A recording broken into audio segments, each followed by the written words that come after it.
2 সপ্তাহ ধরে আমি আপনাদের পিছনে ঘুরঘুর করতেছি, আমার বাড়ির কাজ বন্ধ হয়ে রইছে। আমি কি প্রতিদিন এসে আপনাদের পিছনে ঘুরঘুর করব? আমার চেক পাস করায় দেন। আমার স্বামী প্রবাসে কষ্ট করে 5 লাখ টাকা পাঠাইছে আমার বাড়ির কাজের জন্য। আমার বাড়ির কাজ বন্ধ হয়ে রইছে। আপনাদের জন্য কি আমার বাড়ির কাজ বন্ধ রাখবো নাকি? এবারদের বিল দিতে পারতেছি না, আমি সিমেন্ট আনতে পারতেছি না। এগুলো আমাকে না বলে আপনি স্যারের সাথে কথা বলেন। আমি কেন স্যারের সাথে কথা বলবো? আপনি চেক পাস করে দিবেন মানে চেক পাস করেই দিবেন। আমার টাকা আপনারা আমাকে দিতে পারতেছেন না, বুঝতাছি না কিছু। আচ্ছা আপনি এখানে বসেন, আমি পেপারটা দেখতেছি, আসেন। বুঝলাম না, 3 ঘন্টা ধরে লাইনে দাঁড়িয়ে আছি, এখন আবার আপনি এসে বলতেছেন যে সাইডে যা বসতে। কেন, আমার বাড়িতে কি কাজ টাজ নাই?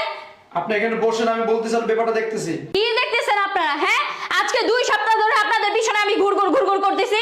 হ্যাঁ, আজকে আমি টাকা না নিয়ে এখান থেকে আমি যাব না। আচ্ছা বুঝতাছি না, এই সকালতে আইসা সিরিয়ালে দাঁড়া রয়েছি, কি শুরু করছে? এই যে ম্যাডাম, একটু তাড়াতাড়ি করেন, একটু হাতটা চালান, আমাদের